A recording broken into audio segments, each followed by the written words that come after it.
Twitter says that it will take legal action against Elon Musk for pulling out of a takeover deal. Musk accused the platform of what he called a material breach of their agreement. But will that be enough to win the case, and what's likely to happen next? This is Inside Story.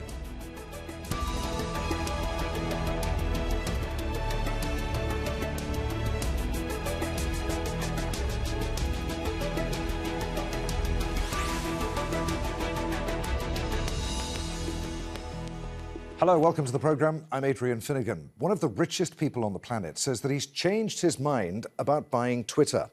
Tesla CEO Elon Musk says that fake accounts could amount to a fifth of Twitter's users. That's 4 times more than he was initially told. The company denies this and says that it will sue Musk to push through the deal. We'll begin our discussion in just a moment, but first a report from Al Jazeera's Finighan. A $44 billion deal to buy Twitter is the richest man in the world, Elon Musk, says he's terminating the contract 3 months after locking in the agreement.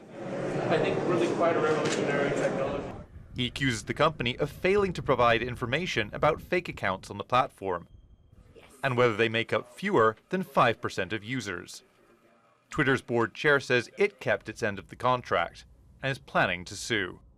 I think Twitter probably would prevail in this, I would think, simply because there is a deal. Now, Musk can get out by paying $1 billion fine, or $1 billion, it's not really a fine, $1 billion penalty. And my guess is that that's what he's trying to prevent, is not having to make that $1 billion payment. For many, the focus now turns to stocks and whether Twitter and Tesla, which Musk owns, will take a hit. I think investors want to see Musk just get back to focusing on Tesla, SpaceX, because Twitter, from the beginning, has just really been a distraction. It's been overhanging the stock. Musk's bid to take over Twitter stirred controversy back in April. Critics were concerned the Tesla CEO would promote misinformation on the popular social media site, especially on matters related to politics and health. Musk said the acquisition was about stopping censorship and defending freedom of speech. Analysts say the billionaire may have experienced buyer's remorse. He's trying to walk away, and the way these contracts are structured, it's very difficult for buyers to walk away. These contracts are drafted with to provide a high degree of certainty for the sellers. Now, terminating the $44 billion contract will have to play out on the legal front, and social media will surely have plenty to say about it. Finighan, Al Jazeera.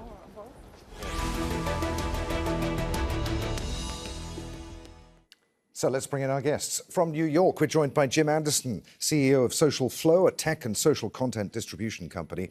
From London, Charles Arthur, author of Social Warming, a book on social media's inherent unavoidable effects.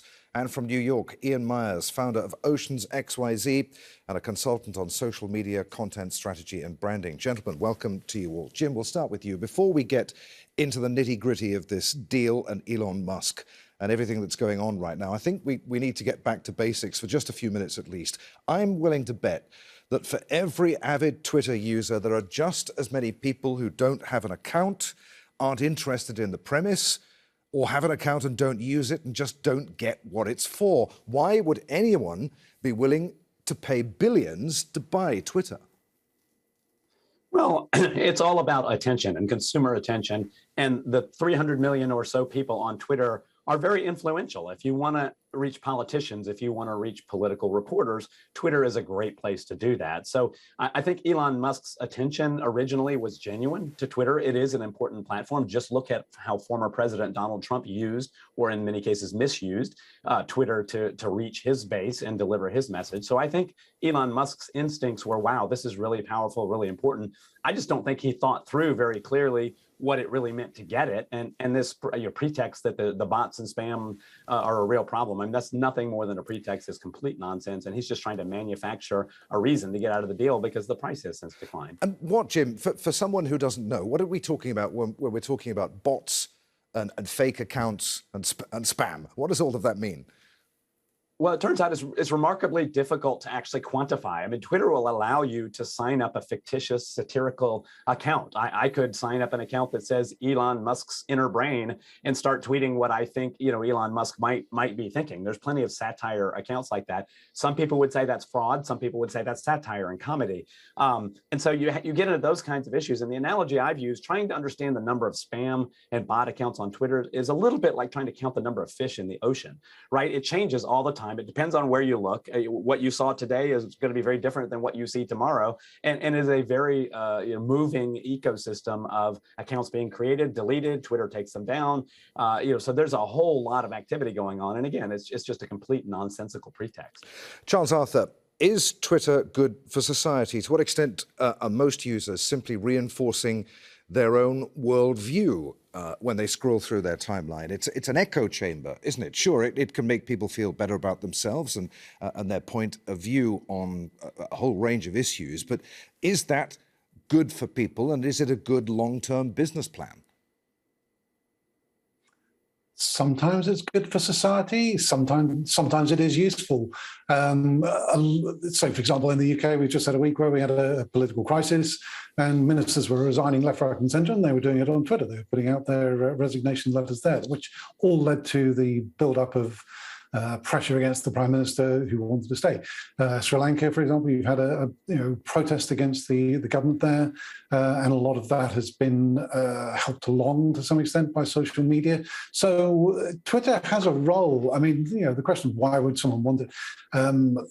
It's if it didn't exist, you'd want to invent it because it is so useful for spreading news around. But when you haven't got things like that going on, then yes, it tends to just fuel animosity because of the way that it works. Because for Twitter, engagement is the thing. It needs to show people adverts, so it needs them using the service. And the way to do that is either to show them things that they agree with completely, or else to show them things they really disagree with completely and will argue about. So basically, the business model is make people argue with each other so they spend longer on Twitter, which is slightly away from where the actual utility of the service is. To make it useful, though, Charles, you have to be following the right sorts of people, don't you? Well, you do, and this is one of Twitter's real failings over the years, is that it was so useful from the start, and it became so useful really from 2009 when the news story about a plane crashing in the Hudson River went worldwide, and that was on Twitter before it was on any of the main media services, with a picture showing what had actually happened. And that really demonstrated how Twitter could make a difference to the information flow around the world.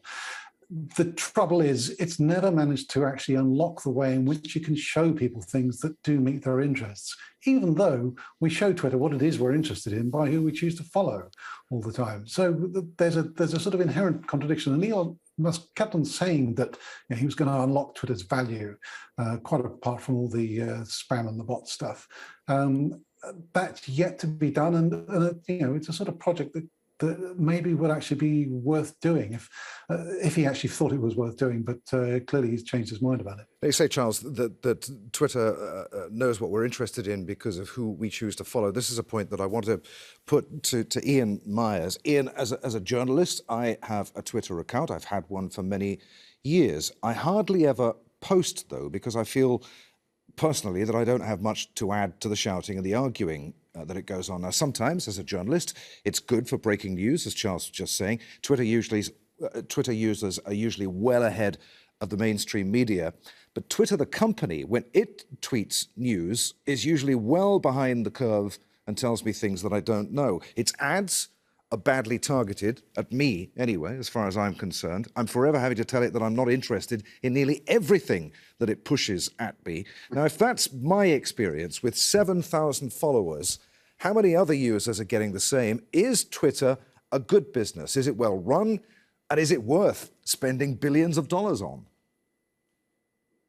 It's a good question. I think it depends on your perspective. I mean, for journalists, certainly part of the utility is, at least in the US, I'm not sure the extent in the UK and around the rest of the world, journalists have started to create their own personal followings as opposed to generating followings for the outlets that they work for. So you're starting to see media personalities who utilize Twitter to sort of make themselves popular, and they either migrate to Substack and start selling their reporting directly to consumers, or they sort of use it to get more high leverage jobs or to sort of become news outlets of their own. And so it has a certain use for those people. It's a good question whether Twitter is a good business. They haven't made, I think they didn't make money until 2018. That, for a long time wasn't considered necessary as a tech company. In terms of it being well run, it's had a lot of employee turnover. They haven't been able to stably show any kind of net income other than times when Donald Trump in the election of 2016 and beyond were driving engagement from users. And frankly, they have a board that seems very interested in their own wealth and not really interested in Twitter's growth as a service. And that is also reflected in upper management, where Twitter has had a lot of stagnant product development for many, many years. Now, in the last year, they've released a slew of new features. They're experimenting with things like Spaces. They just announced Duo tweets. They've sort of Twitter Blue is their kind of monetization angle. So they've done a lot more rapid iteration in the last year than they did maybe in the last decade, which gives me hope that the service will improve. But I think it has been just very stagnant, riding on the coattails of its immense utility for over a decade. But then again, Ian, they're going to become like Meta, aren't they? If they keep fiddling with things. You look at what Meta has done to Facebook and with Instagram. You have a product that everybody initially loves and likes to use, and then the company wants to squeeze even more revenue out of it, and ends up, in the case of Instagram, and as far as I'm concerned, ends up ruining it. Yeah, I think Twitter's in a slightly unique position vis-a-vis Meta's products. It is, as Charles mentioned, an incredibly high utility product. It's not something where you can see your friends, see what they're eating. I mean, you can do that, but the core use case of it is the rapid spread and share of information, which can be good, it can be bad. That's, depends on what it is, who's doing it. But it is an extremely utilitarian product. And that, I think, is why they haven't been forced to go down the road that Meta has been forced to go down, which is largely through acquisition. Most of their own internal product development has been deemed failures. They acquire other businesses because their audience continues to age out of Facebook. And now, Facebook is primarily either used in sort of not US, North America, around Europe, around the rest of the world, or it's used by more elderly populations in the US, North America, and Europe. So, they don't have that base of utility. And Twitter has, again, really ridden on that and has stagnated their products because. All right, let's get to the issue then at hand. Jim, what's gone wrong with the Musk deal? You alluded to it earlier. Why does it look to have fallen apart? Is Musk simply trying to drive down the price at which he buys here, or are his grievances genuine? Well, I'm not even sure Elon Musk knows what he wants out of Twitter. He is absolutely trying to drive down the price. Common sense would say, why would you want to pay $54.20 a share for something that's now worth, in the low $30 per share? So we're talking 10 or $15 billion worth of value, billion with a B there. And, you don't get to be one of the world's richest men by being dumb about finances. So he's smart in a tactical sense. But he's causing an enormous amount of damage to Twitter right now. He's criticizing their management. He's criticizing their employees. He's criticizing their entire ecosystem. And Twitter has 7,500 employees who have families and mortgages and jobs and those kinds of things. I think, it's interesting to look at the spectacle, if you will, of what Elon Musk is doing. And it's kind of amusing in one sense. Rich person sort of gets to play by whatever rules he wants to. It's not at all amusing if you're a Twitter employee, or maybe if you're a Tesla shareholder and you feel like this is just a big giant distraction from where Elon Musk should be focusing his attention. Charles, Twitter says that it's going to take legal action to ensure that this deal goes through as originally agreed. How can it do that? Can it do that? Oh, it absolutely can do that because Musk signed a deal to acquire the company for $44 billion, the $54.20 a share. He signed that without really having done any proper due diligence. And then afterwards started asking for all these details about, well, how do you define spam? How do you define bots? How do where are all these numbers? And since that sort of period back in April has been, making more and more demands for rather weird numbers, wanting to sort of get some sort of backup, initially suggesting it was so that he could verify the numbers, and most recently saying, wow, these numbers are all completely made up, which is sort of the fact. You can't, how do you define a bot? It's really hard. But yes, the deal actually contains a penalty clause of $1 billion if he breaks off the deal. But equally, Twitter could. I mean, there are sort of legal ways in which they could say, well, I'm sorry, you're on the hook for the whole $44 billion.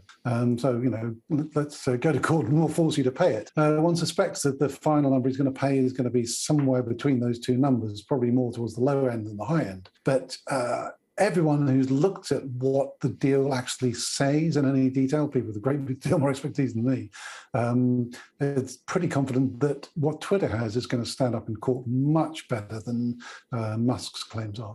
Ian, Musk is the CEO of Tesla. He's the man behind SpaceX.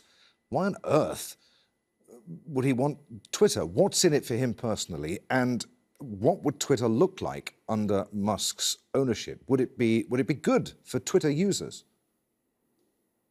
That hasn't really been outlined too much. I mean, Elon has talked a lot about what he's going to do with Twitter. It's been mostly vague. There's a lot of confidence in him as a leader because of the success that Tesla's seen, that SpaceX has seen, that a lot of the other projects, even things like Boring Company, the tunneling business that he's been involved in, has given investors a lot of confidence. It's given shareholders a lot of confidence. I think the news we're seeing coming from leaks around from Twitter employees says that nobody there is really super thrilled about it. So I think for them, it's not going to be great. I also don't think there's a lot of evidence that he's good at taking over companies that are this size and scaling them better. He's grown incredible companies, PayPal, SpaceX, Tesla, from almost nothing, but it's an entirely different business to take over a company with nearly 10,000 employees that's a fully mature platform and turn it into something much better. And I think, frankly, the evidence, that he can do that, which is a very different task,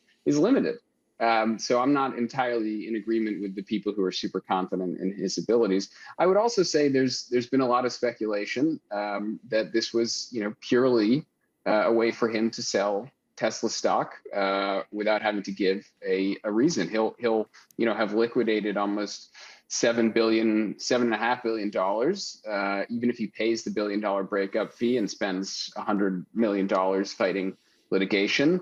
He's someone who's famously, most of his wealth is kept in stocks, which means, he probably doesn't have a lot of cash on hand to do the things he wants to do. And so there is a lot of speculation that this could also have been entirely a way for him to liquidate a substantial amount of money without too much scrutiny from the SEC, which is an organization that he's not too friendly with. And I honestly wouldn't put it past him. He takes a lot of learnings from the Donald Trump school of Twitter usage, and sort of the look at my right hand while my left does something else is something that we've seen a lot of people do before, and Elon Musk wouldn't be the first or last person to take advantage of. Jim, I see you nodding vigorously there. Ian was running through that incredible Elon Musk CV. Given that, why are Twitter's staff so opposed to him becoming its owner? Well, because he has not articulated a compelling vision other than Twitter is terrible and I want it to be better. Oh, by the way, Twitter is overstaffed. By the way, Twitter employees don't go to the office enough. By the way, Twitter's management is terrible. If you're a Twitter employee, you're like, well, goodness gracious, that doesn't make me feel very good about what I'm doing and the hard work I've put in. And maybe you could get over that if he had a real clear and credible vision about, I'm going to do this with Twitter. But when you start hearing him talk about free speech, his ideas around free speech are mostly nonsensical, quite honestly. Just last night, he banned somebody, he blocked somebody on Twitter, which, you've got a paragon of free speech on Twitter, who blocks somebody else on Twitter in some minor Twitter dispute.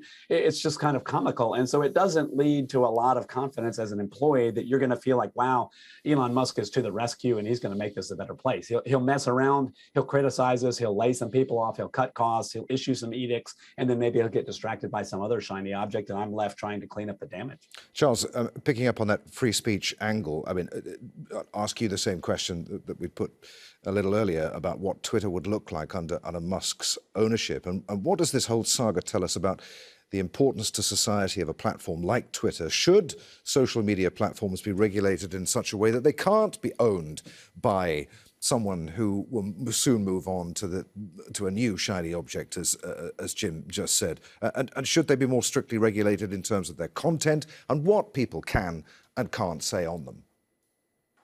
Well, yeah, okay. So that's a question for the hour-long special, isn't it? I mean, if you don't want someone flighty, then you get someone who just focuses their entire time on that. That's a guy called Mark Zuckerberg, who totally does have control of Facebook and the Meta platform and Instagram, and has control of the voting shares, majority of the voting shares. So I don't know, sort of pick your poison, really. Elon Musk in charge of Twitter, how would it look?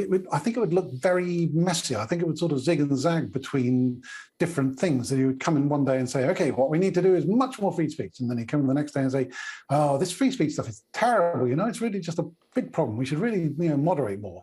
The problem that the platforms have is that they, as I said earlier, they're totally predicated on the idea of holding your attention so they can show you adverts. And the way to hold your attention is to show you things that you get outraged by and which you then feel you have to argue back against.